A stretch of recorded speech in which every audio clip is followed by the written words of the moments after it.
Mesdames, Messieurs, bonsoir et bienvenue dans votre journal de la rédaction d'Aki TV ce mercredi 26 octobre.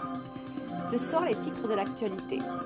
Les récupacteurs et leur grande braderie, le centre bouddhiste d'Akpo à Saint-Léon-sur-Vézère, découverte de l'Insup à Sarlat et la grande fête des vieux métiers à Salignac et Hugues. Avec nos invités, nous présenterons en deuxième partie ce dossier qui nous tient tous en haleine. La candidature de Sarlat aux Jeux Olympiques 2028. En période de crise, une activité économique exemplaire dans le Sarladais. L'association à but non lucratif Les Récupacteurs répond à une demande de plus en plus exigeante de foyers à petit budget, de consommateurs en recherche d'économie jusqu'aux simples collectionneurs. Ce style d'économie basé sur la solidarité, le partage et le recyclage crée des emplois en donnant une deuxième vie à vos objets. Allons à la rencontre de cette équipe dynamique et exceptionnelle qui vient d'ouvrir un second magasin dans le centre de Sarlat.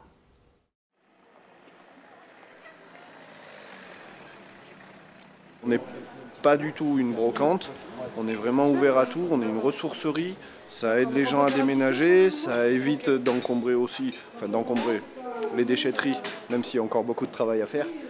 Mais il y a plein de choses qui peuvent avoir une deuxième vie, une troisième vie ou une transformation totale. Alors que ce soit la fripe ou les livres, on essaye de recycler ce que nous on va dire qu'on sort du hangar. C'est-à-dire que la fripe propre qu'on dit bon ben là on essaye de vendre pendant quelques temps, mettons, parce que c'est propre up. Derrière quand on la sort, ça repart sur une autre association qui va recycler le textile. C'est aussi le but que nous on n'amène pas ça à la déchetterie non plus, quoi. Donc à un moment donné, soit c'est vendu, soit ça repart pour le textile. Les livres, c'est pareil. Et ce que nous, on sort, ça part aussi sur une autre association qui va recycler le papier. Voilà, on essaye toujours de trouver...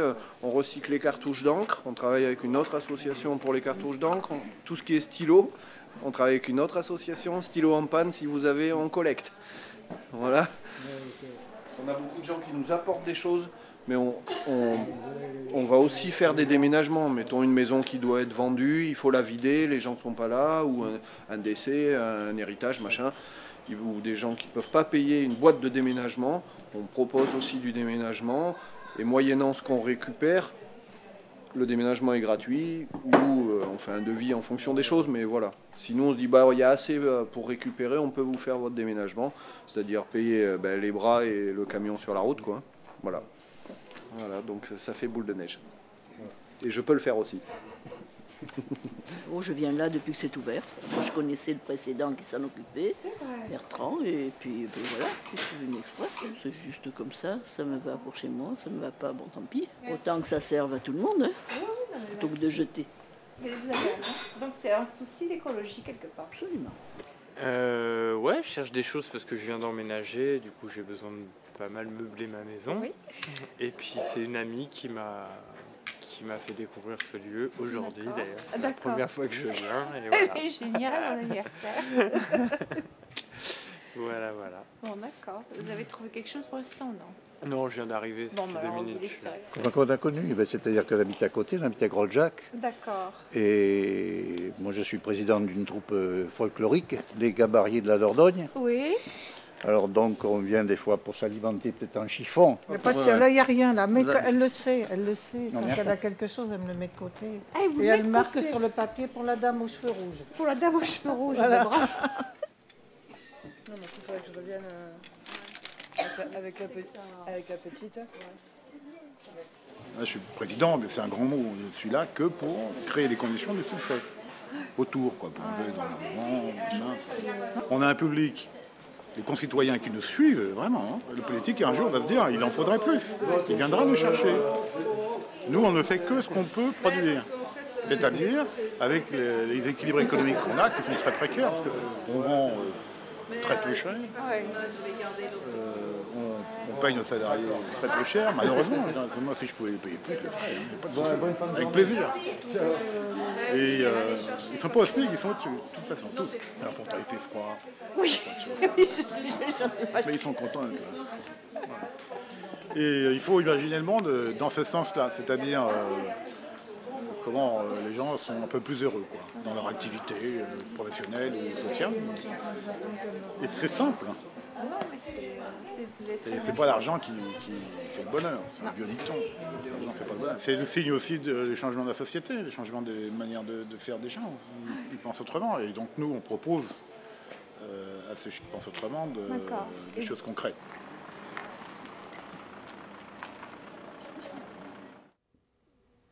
Vous êtes en quête de réponses aux questions qu'engendre la société moderne. Le centre d'Agpo de Saint-Léon-sur-Vézère peut vous aider à trouver une sagesse non dogmatique, vous donner un regard neuf sur les problèmes de votre quotidien, réduire le stress, vivre en harmonie avec soi-même et avec les autres. Jean-Guy de Saint-Périer nous a reçus dans ce lieu de méditation bouddhique.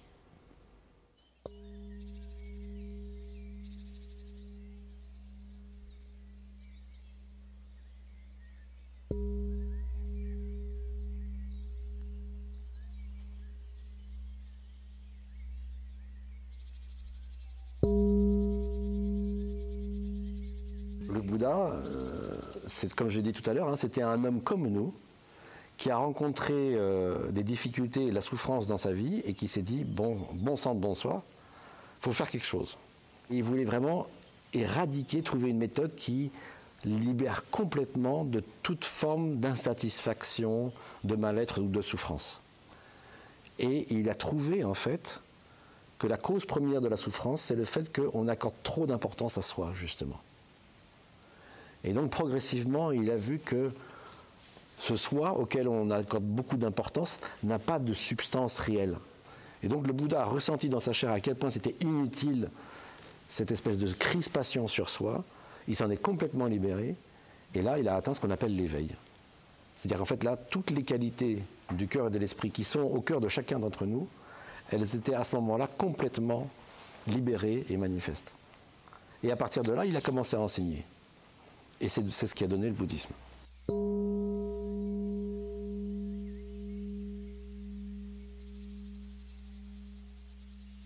Tous ces enseignements du bouddhisme, alors vous avez le bouddhisme zen, le bouddhisme tibétain, le bouddhisme, ce qu'on appelle Theravada, tel qu'il est pratiqué au Sri Lanka, Cambodge, etc.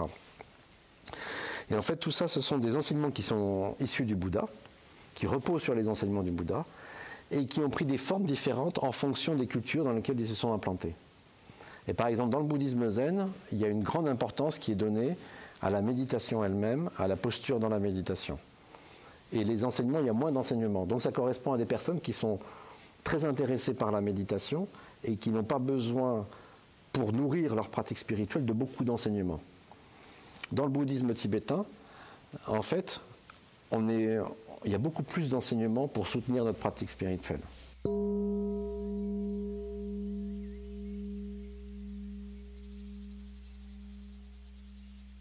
Quand on regarde depuis le début de notre vie, qu'est-ce qui le plus profondément nous met en joie? Je ne dis pas qu'est-ce qui nous a apporté le plus de plaisir, mais qu'est-ce qui nous met en joie le plus?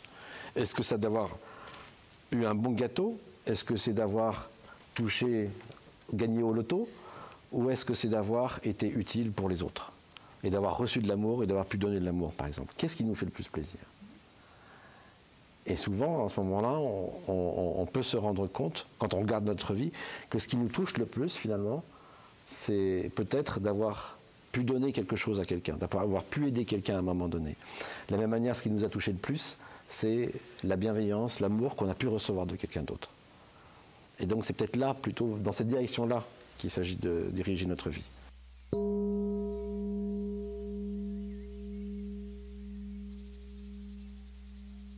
La pleine conscience, c'est être juste présent aux choses.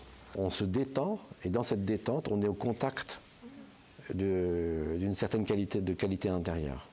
Et donc, dans cette pleine présence, en fait, on est juste bien. On peut être, même si on est traversé par des difficultés, C'est ça qui est étrange. Même si on est traversé par des difficultés, même si on est brassé par des émotions, même si on est pleinement présent à cela, mais curieusement, il y a quelque chose qui se passe et profondément, on est mieux. C'est pas qu'on est complètement bien, on n'est pas heureux alors qu'on était malheureux, mais on est mieux. Parce qu'on n'est plus en rejet des difficultés.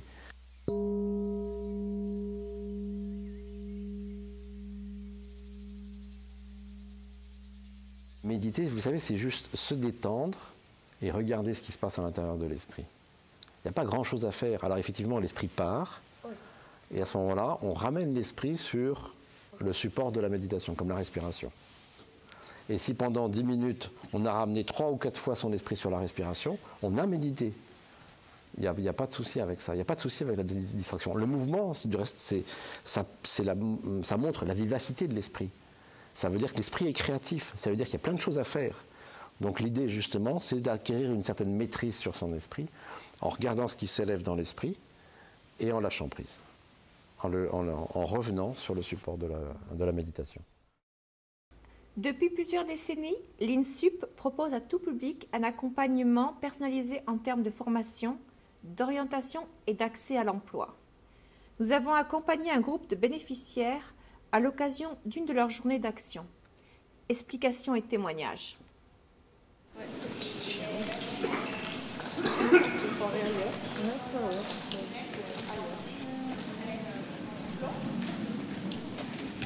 Le parcours ressources insertion est une action, un dispositif en direction des bénéficiaires du RSA.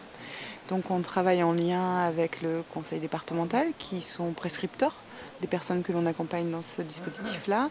Et l'action est cofinancée par le Fonds social européen. Ce qui est attendu, c'est du mieux-être, c'est avoir vécu quelque chose, une belle aventure qui permette de rebondir et de trouver des ressources qu'on n'avait plus forcément, en tout cas qu'on n'imaginait plus avoir. Nous, l'INSUP, on est capable, je pense, dans ce que l'on a montré aujourd'hui, d'accompagner ces publics-là qui ont besoin d'autre chose que de l'insertion purement professionnelle ou que l'on parle d'autre chose que et demain qu'est-ce que vous voulez faire professionnellement. Ça peut être aussi qui vous voulez être.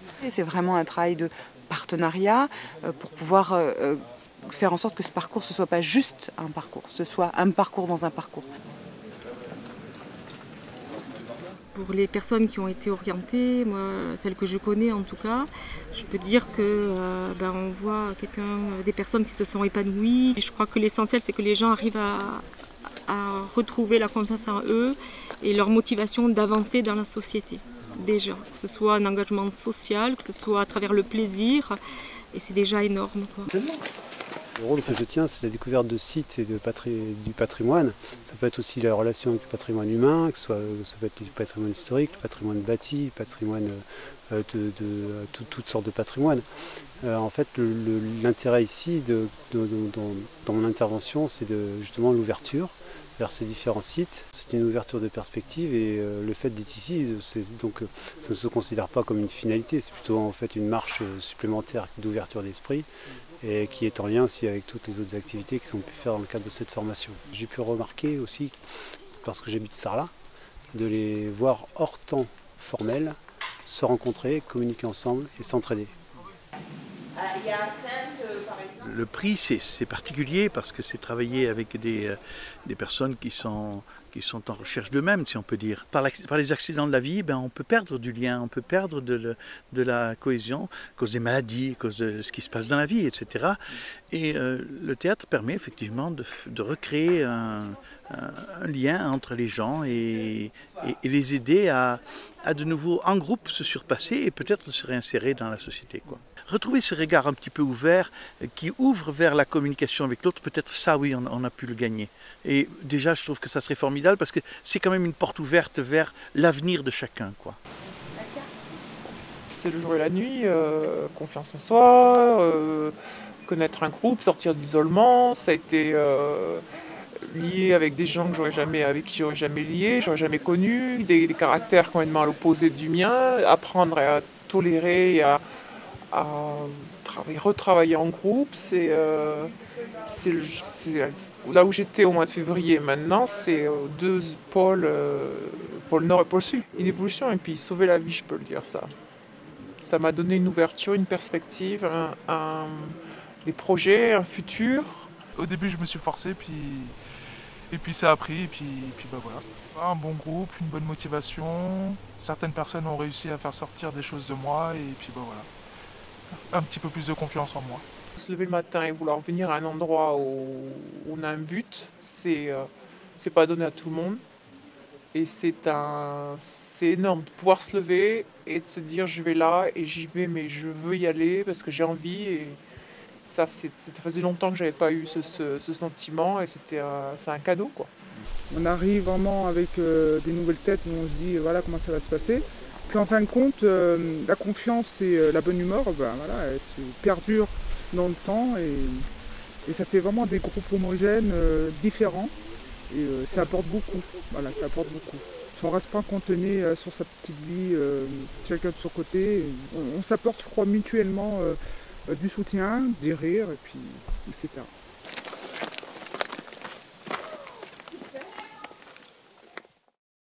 Patrimoine maintenant.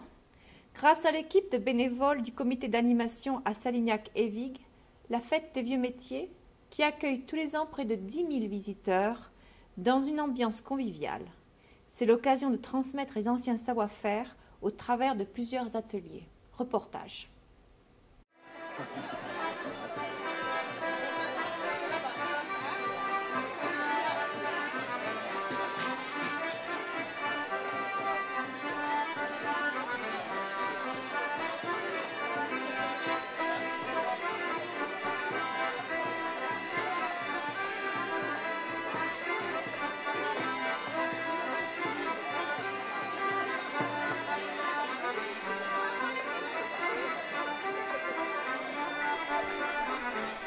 Je suis en train de faire des gaufres roulés.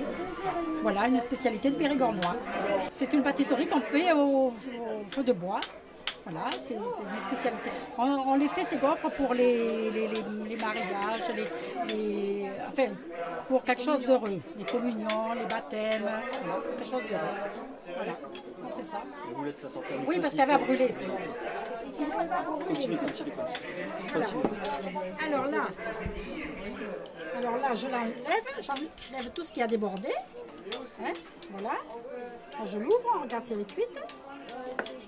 Donc je l'enlève et je la roule là autour de mon bateau, tant qu'elle est chaude. Et voilà.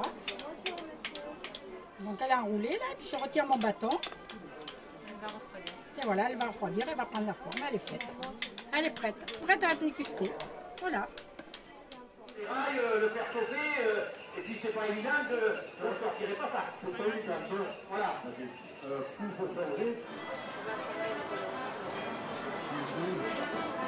Alors, je suis en train de fabriquer un panier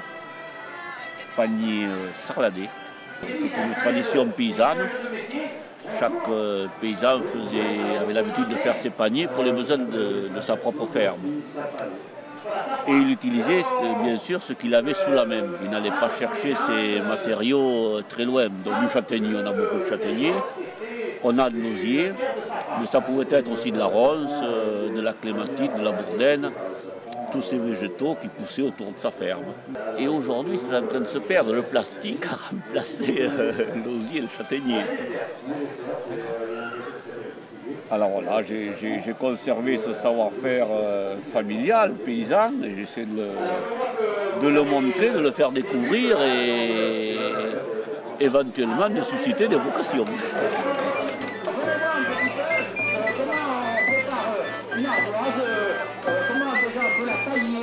Comment on sait qu'elle est bonne et comment on fait un trou et éventuellement peut-être si vous voulez essayer pour faire un trou, voilà, démonstration.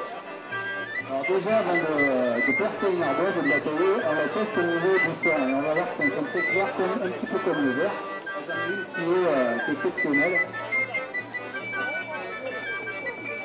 Ah oui, c'est un sensation au micro, mais c'est vrai que c'est assez extraordinaire. Comme ça veut dire qu'elle est très pure et très bonne. Mais par contre aussi, ça veut dire que la taillée et la percée, elle est très difficile pour être très patient. Je crois que monsieur, il est pas très clair. Exactement, oui. C'est vrai qu'un peu de métier et de faire. Alors là, vous êtes en train de la tailler. Alors là, je suis en train de la tailler. En fait, le principe est simple. On a deux outils et puis ça passe. Pour fabriquer la bière, c'est pas très compliqué. Il faut 4 ingrédients. Il faut d'abord de l'eau. Ensuite, il faut une céréale qui est soit de l'orge ou du blé qui est malté, c'est-à-dire qui est germé et qui ensuite est torréfié. Et ensuite, il faut du houblon que l'on va utiliser pour amériser et pour conserver. Et ensuite, il faut des levures de bière pour faire fermenter la bière. C'est un travail d'alchimiste. Oui, parce que pour faire une bière, on mélange des maltes d'origine différente, des houblons d'origine différente. Mais c'est ce qui fait l'intérêt de la bière et ce qui fait qu'il y a aussi une multitude de bières avec des goûts différents qui se développent beaucoup en plus ces dernières années avec la renaissance des brasseries artisanales. Heureusement qu'après est arrivé les batteuses qui sont... Voilà, alors donc pour faire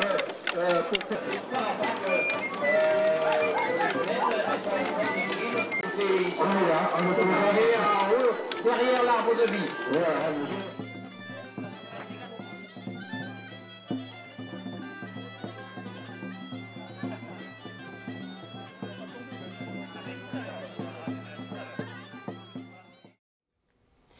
Et maintenant, place au débat avec notre dossier spécial sur la candidature de Sarlat au JO de 2028.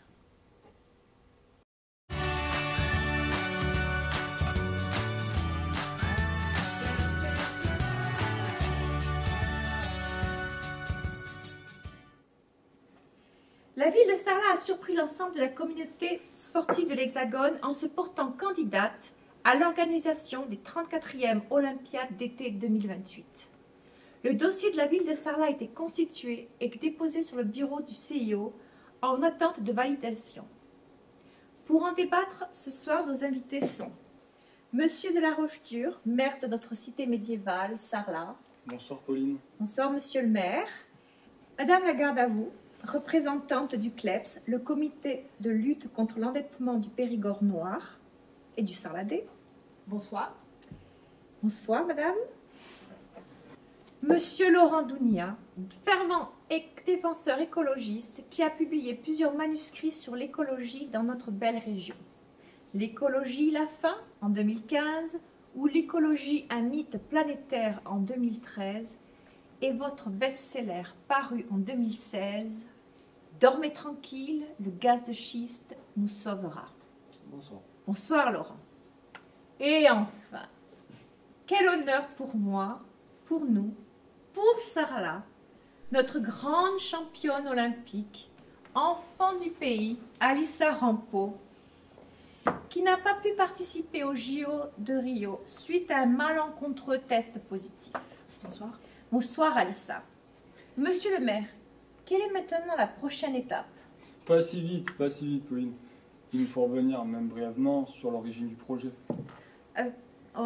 Excusez-moi pour cette interruption, monsieur le maire, mais on a réussi à intercepter monsieur Jacques Arrivla, le géopoliticien en charge du dossier. Donc, en direct du lycée Près de Cordy, il va nous éclairer sur certains points concernant cette candidature.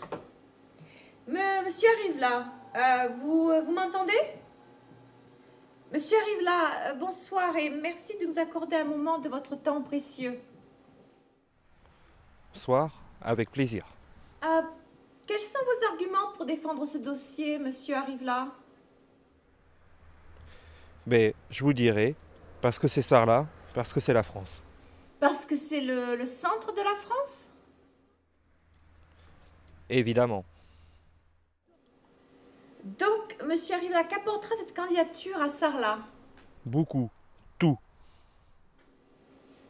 Vous pensez donc que c'est une opportunité de rénover et développer le tissu local, les transports, les trains, les réseaux routiers et ainsi renforcer le maillage entre les grands pôles urbains français comme Toulouse, Bordeaux, Lyon et Paris? C'est ça. Lisez mon rapport. Et j'imagine que la proximité des aéroports internationaux de Brive, Périgueux et Bergerac seront un atout majeur dans cette décision. Oui. Vous savez, je suis très occupé en ce moment. Je comprends, mais pourriez-vous nous expliquer si à long terme, toutes ces constructions n'auront pas un impact défavorable sur la biodiversité et sur notre patrimoine? Aucune. Au contraire, cela apportera une autonomie économique à notre région. Une autonomie économique et une autonomie politique. Monsieur arrive là? Excusez-moi, est-ce que vous m'entendez, monsieur arrive là? Ah, je crois que nous avons perdu la connexion. Monsieur le maire, vous avez quelque chose à rajouter? Je tiens tout d'abord à remercier Jacques pour son excellente analyse. Les Jeux Olympiques, c'est une compétition sportive incroyable. Mais c'est aussi l'occasion pour la ville de Sarlat de montrer de quoi elle est capable. Sarlat veut faire des Jeux Olympiques de 2028 une vitrine techno-écologique. Les objectifs politiques de la ville intègrent donc la promotion de l'énergie intelligente. Et le village des athlètes devrait en ce sens être une cité modèle. Oui, et comment allez-vous réaliser tout ça? Vous vous rendez compte que le village olympique coûtera 300 années de budget de la commune de la ville de Tamiès. Vous allez les mettre où, les 17 000 visiteurs? C'est une question pertinente, n'est-ce pas, monsieur le maire? J'y viens. Le village des athlètes sera un village à hydrogène. La ville va faire construire des stations et des canalisations pour acheminer cette énergie vers toutes les installations. Les autobus transportant les athlètes devraient eux aussi fonctionner à hydrogène. Ah, les JO de Sarlat seront-ils à la pointe de la biométrie? Ça ne va pas le faire. Mais si, la ville va mettre en place un système de paiement à empreinte digitale qui devrait faciliter la vie de tous les visiteurs. La personne arrivée en ville enregistre son nom, son empreinte digitale et ses informations bancaires. Plus besoin de liquide, votre main suffira. Sachez aussi, pour aller plus loin, que la ville prévoit de mettre en place un système de reconnaissance faciale. Avec cette carte de crédit, le visiteur pourra accéder à toutes les installations. Votre visage suffira. C'est ça. Comme ça, vous aurez fiché tout le monde. Et l'empreinte de mon cul aussi. Oh, d'autres innovations, monsieur le maire? Le ministère de la Science et de la Technologie souhaite aussi que des robots accueillent les visiteurs, les aident à apporter leurs bagages, les orientent ou encore leur appellent un taxi. Tout ceci semble encore flou, mais pas improbable. Une boutique sarladaise fonctionne déjà avec des employés robots. Vous oubliez que récemment, un robot vendeur dans cette boutique a été agressé par un homme sourd. Oh. Et tout de suite, un reportage sur les infrastructures et les lieux de compétition. Le village olympique sera construit à proximité de l'hôpital Jean Leclerc, totalement réhabilité pour l'occasion. Par ailleurs, une université de médecine viendra se greffer au village, créant ainsi, après les Jeux, le premier campus européen dédié à la médecine, et dont la principale vocation sera d'enrayer la désertification des milieux ruraux. La piscine olympique est sans aucun doute le projet phare de ce dossier des infrastructures. L'architecte sarladais Jean Nouvel a travaillé avec des ingénieurs de renommée mondiale à une architecture incarnant l'essence fluide de l'élément liquide au moyen de formes géométriques futuristes et de nombreux panneaux de verre. Au niveau des équipements, 3 bassins de 50 mètres, dont un avec plongeoir, accueillera les compétitions. Par ailleurs, les athlètes pourront s'entraîner dans des lignes d'eau révolutionnaires à vitesse progressive, faisant de cet équipement la référence ultime dans ce domaine. Quant au stade olympique, il se caractérisera par des balcons de verdure à l'arrière des tribunes de quelques 60 000 places. Un village olympique magnifique, une piscine exceptionnelle et un stade unique. Monsieur le maire, vous êtes un homme comblé.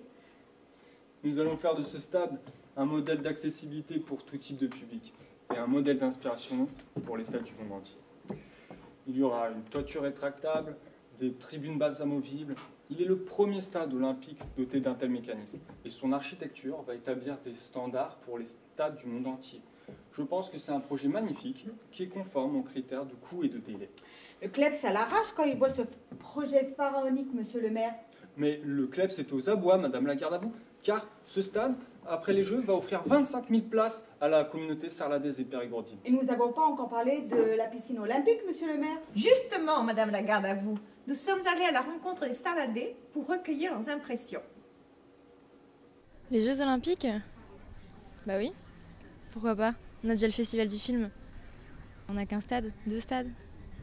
Ce serait pas La piscine. Ah oui, ça serait bien pour l'hôpital de Sarlat, c'est sûr. Ah oui, parce que et pour la ville aussi, hein, bien sûr. Hein. On a l'habitude de recevoir énormément de personnes.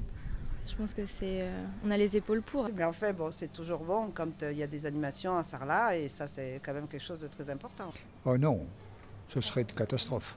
C'est un site médiéval. Les Jeux Olympiques, c'est très moderne. Ça, on casse pour loger les gens, faire des immeubles, etc., etc. Ça me paraît inconcevable. Oui, pourquoi pas. Mais le problème, c'est qu'ici, il manque de la structure pour ça. Vous avez vu ce que ça donne au niveau de la fréquentation. Est-ce qu'il y a la possibilité? On voit que la population est plutôt favorable au projet. Alissa Rampeau, il nous faut maintenant aborder la question du dopage. Cet été, vous étiez au fond du trou après cette mascarade ridicule aux Jeux Olympiques de Rio. Comment allez-vous ce soir? Je m'y suis remise, je me suis accrochée et voilà. Ouais. Le mental et l'expérience des grands athlètes. J'ai passé un bon été de récup à Ibiza. J'ai eu un bon soutien moral. C'est effectivement un moment de vie où le mental et l'expérience ont beaucoup joué. Et dans ce domaine, je ne crains personne. Cela fait plaisir de vous voir comme ça. C'est une mésaventure olympique qui se termine bien. Alissa Rampeau, vous avez une approche novatrice pour nos Jeux sarladais. Je vais vous dire, Pauline, voilà la proposition du CIO. Protéger les athlètes en luttant contre le dopage est une priorité absolue. Le CIO et moi-même avons adopté une politique de tolérance zéro à l'égard des tricheurs. C'est pourquoi nous sommes pour la suppression des tests intrusifs du dopage. Ils s'effectueraient sur la base du volontariat et sur le code de l'honneur. Vraiment? C'est une approche révolutionnaire. Non, mais vraiment. Et au moins, ça ne coûtera pas un rond à la collectivité. Eh bien voilà, Madame Lacardade. Au moins un sujet qui vous met tous d'accord. Et pour conclure, mesdames et messieurs, nous allons écouter une interview qu'Elon Musk nous a exclusivement accordée. Elon Musk est un célèbre entrepreneur, créateur de PayPal et des voitures Tesla. Cet adepte de la vitesse travaille sur son nouveau bébé, l'Hyperloop, un moyen de transport révolutionnaire. On l'écoute. Avec des promesses qui font rêver les voyageurs du monde entier, l'Hyperloop n'appartient pas à la science-fiction mais au futur proche. Une première ligne va voir le jour dès 2020. Plus rapide que le TGV autour de 1000 km/h et bien moins polluant que l'avion. Il fonctionne essentiellement à l'énergie solaire. En comparaison avec mes autres créations comme PayPal, Tesla, ce projet m'est très cher, même si sobrement je le présente comme étant une révolution en marche. Ni train, ni avion, c'est pour moi la formule de l'avenir. Je tiens à ce que Hyperloop soit accessible à tous, à toutes les bourses. Je rêve d'un monde où l'on pourrait aller travailler chaque jour à 500 km de chez soi. Pas de grève pour ce train sans pilote et pas de blocage dû aux intempéries, puisqu'il sera à l'abri à l'intérieur d'un tube. Chaque capsule pourra embarquer 28 personnes. Pour quel prix? 8 milliards d'euros. Un budget serré qui permettra d'offrir des tarifs plus intéressants même sur une courte distance.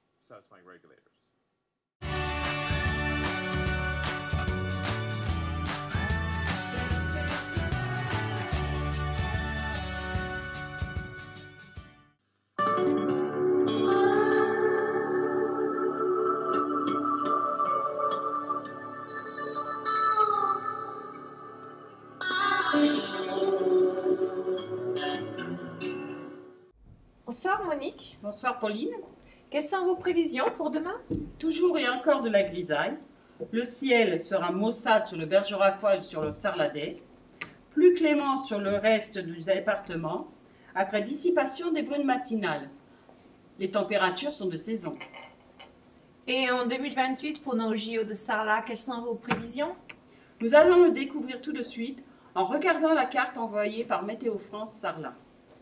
Pour août 2028, les matins seront clairs, normalement ensoleillés. Vent du sud-ouest faible, il fera de 25 à 30 degrés Celsius sur l'ensemble du Périgord. De très belles journées sont à prévoir. Le Bergeracois et le Sarladais seront assurés de températures clémentes malgré le réchauffement climatique. Les après-midi, on va voir la carte, seront chaudes, allant de 48 à 50 degrés Celsius, soutenues par un beau vent du sud. N'hésitez pas à consulter notre site internet pour plus de détails. Sarlat 2028, Météo France.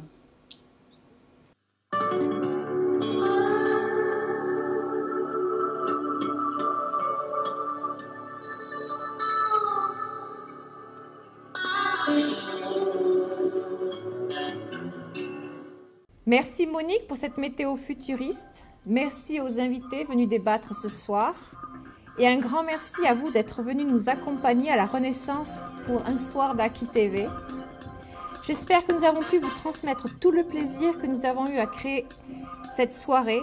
Merci à toutes les personnes de près ou de loin qui nous ont aidés, supportés et accompagnés pour réaliser ce projet.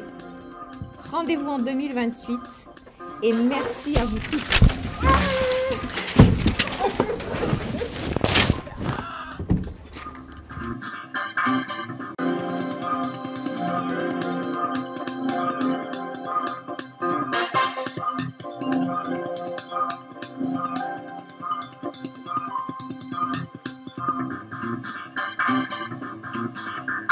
Thank you.